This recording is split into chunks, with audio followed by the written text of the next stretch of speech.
Well, hola people, konnichiwa. Back again bersama Salvian di channelnya Kudetek.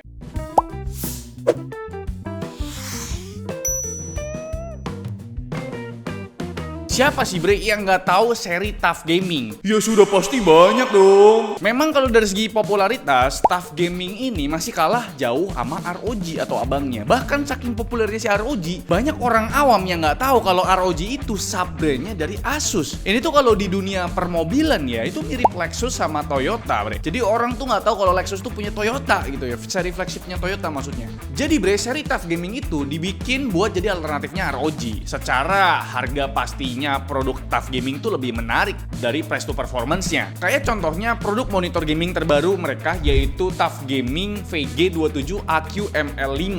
Ya panjang banget sih memang namanya gitu. For information, monitor ini merupakan refreshment dari Tough Gaming VG27 AQ-L5A yang secara spesifikasi di atas kertas itu beda di refresh rate-nya doang bre. Aku yakin kalau monitor ini udah rilis di Indonesia itu bakal pecah banget. Soalnya bocoran dari orangnya Asus, harga VG27 AQ-ML5A ini cuma beda 100 sampai 200 ribu dari pendahulunya yang ada di rank 3,1 jutaan. Padahal dari segi refresh rate itu naik sampai 43%. Dari yang tadinya 210 Hz sekarang tuh jadi 300 Hz. Secara spesifikasi peningkatannya memang di refresh rate-nya aja. Tapi menurutku Asus tuh udah super cincai lah ya buat ngasih monitor gaming 27 inci 2K yang pakai panel Face IPS dan punya fitur Nvidia G-Sync compatible. Ini bukan G-Sync abal-abal ya, ada di list resminya Nvidia. Kalian bisa cek sendiri. Buat desainnya ya ternyata not bad lah. Sisi depan tentu aja frameless di 3 titik kayak monitor kekinian bre. Sedangkan di sisi belakang tentu lebih kalem ketimbang seri ROG-nya yang identik dengan mata satu ber-RGB itu. Di sini malah logo Asus tuh nyempil cukup gede ketimbang logo TUF-nya itu sendiri. Terus ada beberapa tarikan garis di bagian kanan kiri dan ada pertombolan buat kontrol OSD. Jadi ada 4 tombol fisik dan juga 1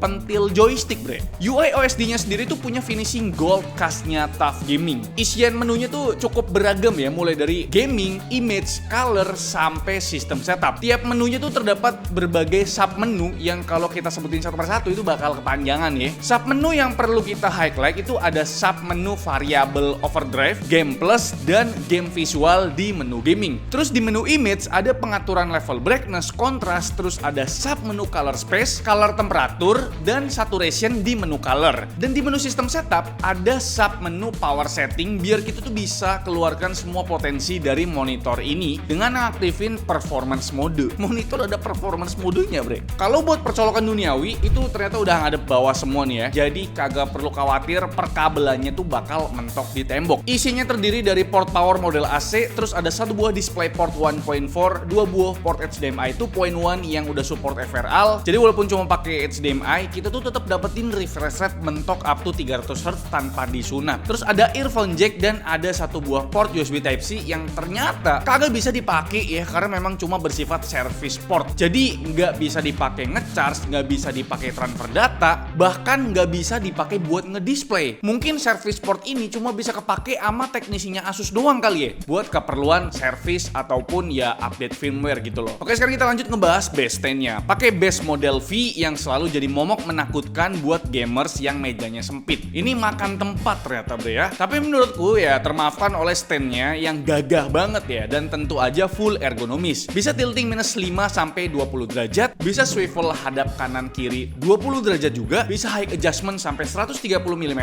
dan bisa rotate atau pivot kanan kiri sampai 90 derajat. Ini nice sekali ya. BTW V-Samonnya tuh ukurannya 100 x 100 mm bre. Jadi kalian bisa pasangin bracket lah. Lanjut masuk ke pembahasan kualitas panelnya. Secara default setelah kita reset, panel ini tuh jalan di game visualnya racing mode dan color space-nya white gamut. Jadi kita ada 4 pengujian totalnya, mulai dari game visual racing mode dengan color space white gamut, DCI P3 dan sRGB. Dan buat pengujian keempat kita pakai game visual yang sRGB mode. Sebenarnya agak aneh sih ya bre. Ada sRGB mode di pilihan game visual, ada juga preset sRGB di pilihan color space. Dan buat hasil pengujiannya ternyata secara default tuh udah sangat bagus ya. Coverage DCI P3-nya tuh hampir tembus 96% dengan akurasi di 0,19 delta E. Tapi memang yang terbaik adalah color space DCI P3 dengan akurasi yang lebih mantap di 0,08 delta Delta E. Soal akurasi warna, ternyata bukan color space DCI P3 yang terbaik nih, melainkan color space sRGB. Tapi anehnya, coverage gambut sRGB di color space sRGB jadi yang paling kurang. Lebih baik kalian pakai game visual sRGB mode kalau mau dapat coverage gambut sRGB yang lebih tinggi nih. Soal data brightness-nya, ternyata tiap color space punya data brightness yang berbeda-beda. Paling terang itu adalah color space DCI P3 yang tembus 472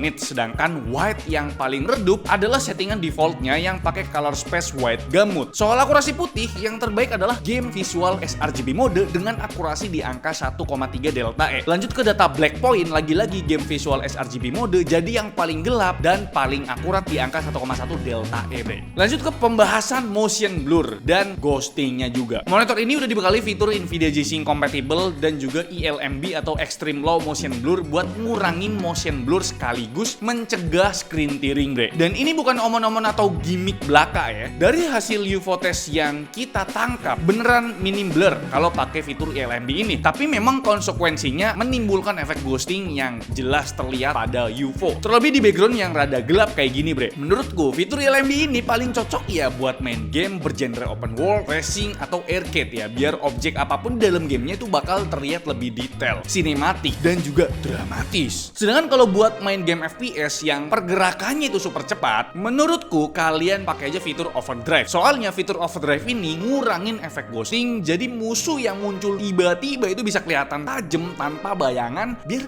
ya auto headshot gitu ya. Di monitor ini secara default preset overdrive-nya itu jalan di level 3. Tapi dari 6 level, aku pribadi lebih suka sama yang level 1 karena efek ghostingnya tuh paling bersih dibandingkan level lainnya, bre. Dan sekarang kita masuk ke kesimpulan, bre. Ini kalau beneran harganya cuma naik 100-200 ribu dari pendahulunya, yang berarti bakal ada di kisaran 3,3 juta, ini bakal worth it banget sih. Kalau lihat kompetitornya, kayaknya masih sedikit banget yang punya monitor 27 inci 2K 300Hz. Palingan dari Lenovo tuh ada Legend 27Q Strip 11 di 3,7 jutaan, terus ada Skyward, ada F27G67Q Pro yang malahan lebih mahal di 3.999.000. Aneh sih bisa semahal itu, bre, si Skyward. Apa nggak survei dulu lu? Kalau begini, ya mending Tough Gaming aja nggak sih? Tapi gimana menurut kalian? Coba dah tulis di kolom komentar. Like video ini kalau kalian suka, dislike kalau aku jelek banget, dan jangan lupa untuk tekan tombol subscribe yang warna putih karena bukan warna merah lagi. Selfie yang setelah di channel. Terima kasih, sampai jumpa di video selanjutnya. Bye bye.